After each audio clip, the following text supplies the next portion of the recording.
आब्रवंती, अवंती और विदर्भ के राज्य, साथ ही माहिष्पा के आकर्षक राज्य में भी पूरी तरह से खोजना होगा। एक युग भगवान विष्णु के राम अवतार से संपृक्त और अगला युग उन्हीं के एक और दिव्य अवतार से समरस होना, ये अद्वितीय संगम केवल उज्जैन में ही संभव था। परंतु एक क्षण ठहरिए और ध्यान से सुनिए। ये हैं महाकाल के 1008 दिव्य नाम। हाँ, मैंने काल चक्र को परिवर्तित कर दिया है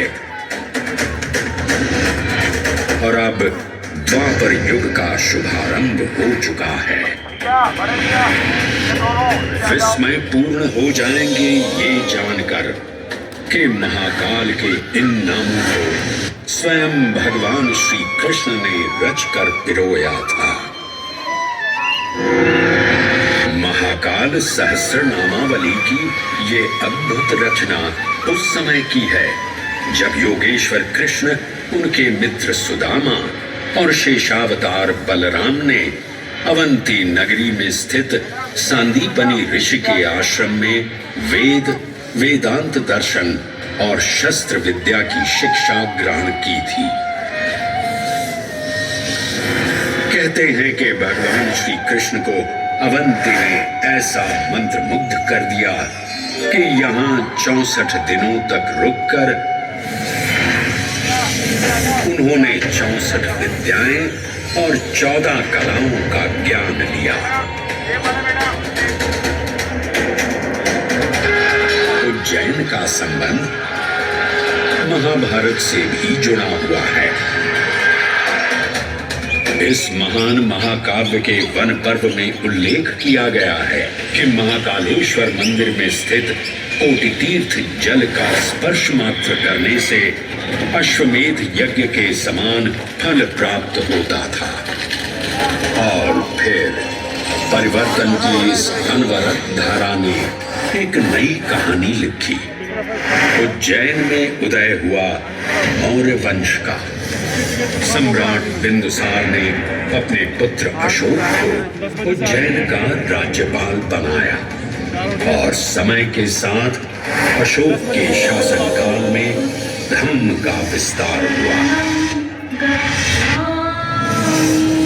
मौर्य वंश के पश्चात विभिन्न राजवंशों, सम्राटों और नरेशों ने उज्जैन की सेवा की। उनमें से प्रमुख मालवागण और फिर गुप्त वंश ने यहाँ राज कर इसके वैभव में वृद्धि की। उज्जैन ने अपने भव्य तेज से जहाँ महात्माओं और शासकों को आकर्षित किया, वहीं इस नगर पर आतताइयों की दृष्टि भी पड़ी।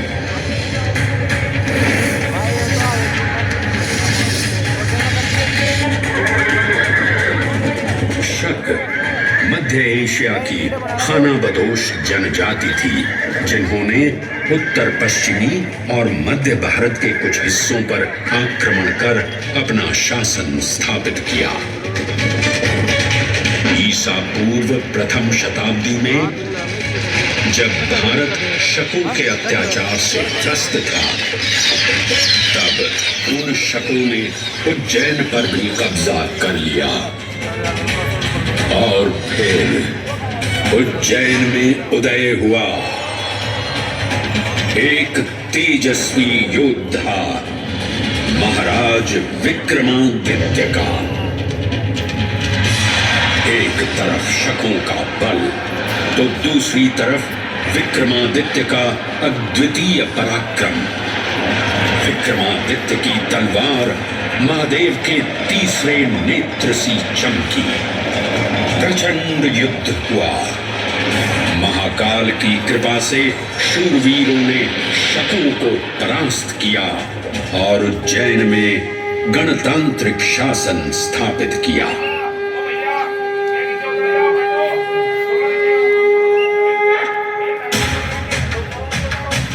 इन्हीं महाबली विक्रमादित्य की राज्यसभा महाकाल मंदिर में ही प्रतिष्ठापित थी।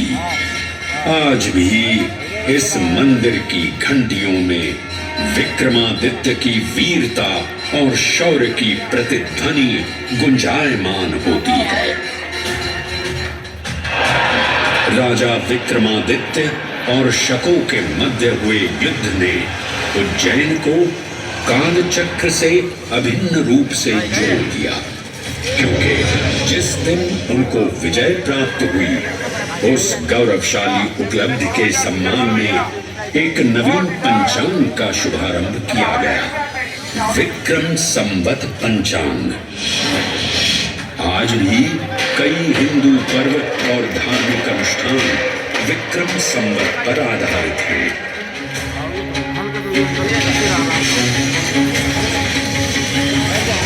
पृथ्वी की भौगोलिक कर्क रेखा इस पावन उज्जैन भूमि से होकर गुजरती है। लगभग 300 वर्ष पूर्व उज्जैन विश्व समय का प्रमुख संदर्भ बिंदु था। यही कारण है कि उज्जैन की वेदशाला में वराहमिहिर, आदित्य दास, ब्रह्मगुप्त, आर्यभट्ट और भास्कराचार्य जैसे महान विद्वान अनुसंधान और अध्ययन में तल्लीन रहते थे। खगोल शास्त्र का केंद्र, महाकालेश्वर का आवास, जगत गुरु कृष्ण की नगरी, विक्रमादित्य का राज। जयति जय उज्जैनी, वैभवशालिनी नगरी उज्जैन।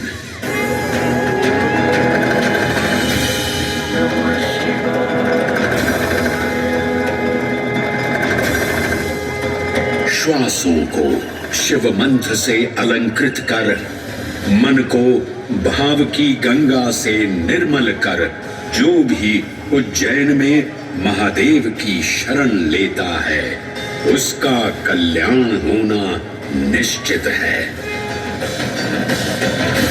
आज सुनी सबने गाथा महाकाल की, दर्शन जिनके दुर्लभ हैं, नमन करे जिन्हें काल भी, चरण में जिनके है बसा।